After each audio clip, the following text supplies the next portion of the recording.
Satani ari hehe? Banyishura y'amajambo yabo ari kuzimu kandi araboshe.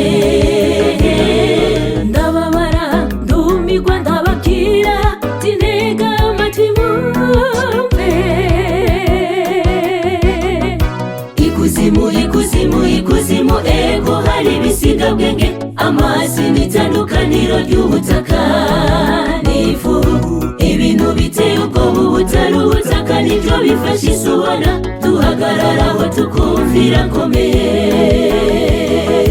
N'abahinga bakoze ibigendajuru nakuri kw'ikuzimu baduha, niyo hubatse amakave bashira mu mwuka. Wino hungico wakinyuma uzorimbuke uzira kutamenya ibirindiro by'umwasi wawe. Iyo musi nta buzima buriyo, aha bivu hari utunyabugingo. Satani abanywa akanezerwa ni muri wewe. Tureke kuvuga ibinyoma tubeshanya iby'ikuzimu, tutazosanga twabaye abahisha abangaba Satani.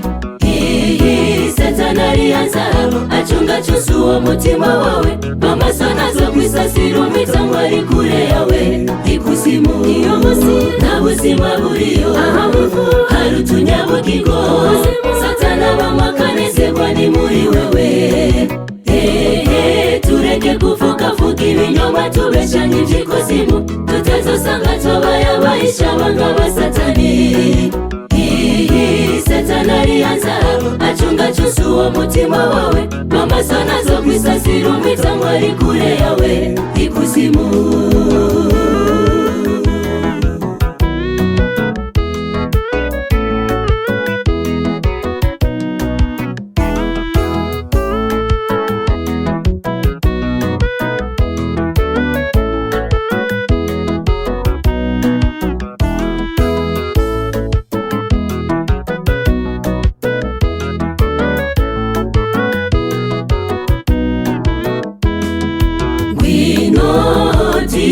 ngwino twicare ku birenge bya Yesu, twige amateka y'ijuru n'isi. N'abantu babiri basa n'abahanganye,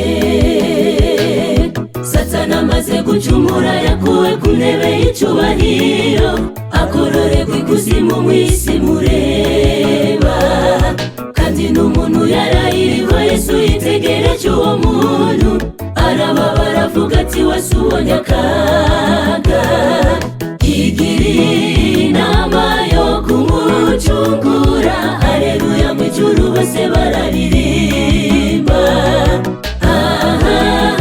Nirahimbaza umwami w'abami mw'isi, niwe Satani bamugaraniye.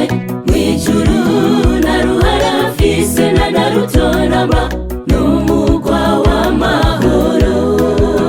Iyo musi nta buzima buriyo, aha bivu hari utunyabugingo. Satani abanywa akanezerwa ni muri wewe.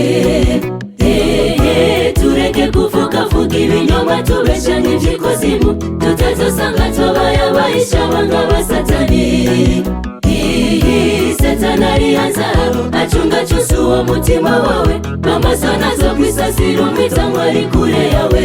Ikuzimu iyo musi nta buzima buriyo, aha bivu hari utunyabugingo. Satani abanywa akanezerwa ni muri wewe. Tureke kuvuga ibinyoma tubeshanya iby'ikuzimu, tutazosanga twabaye abahisha abangaba Satani. Satani ari hanze acunga cyose uwo mutima wawe, amaso nazo kwisasira umwitsango ari kure yawe. Ikuzimu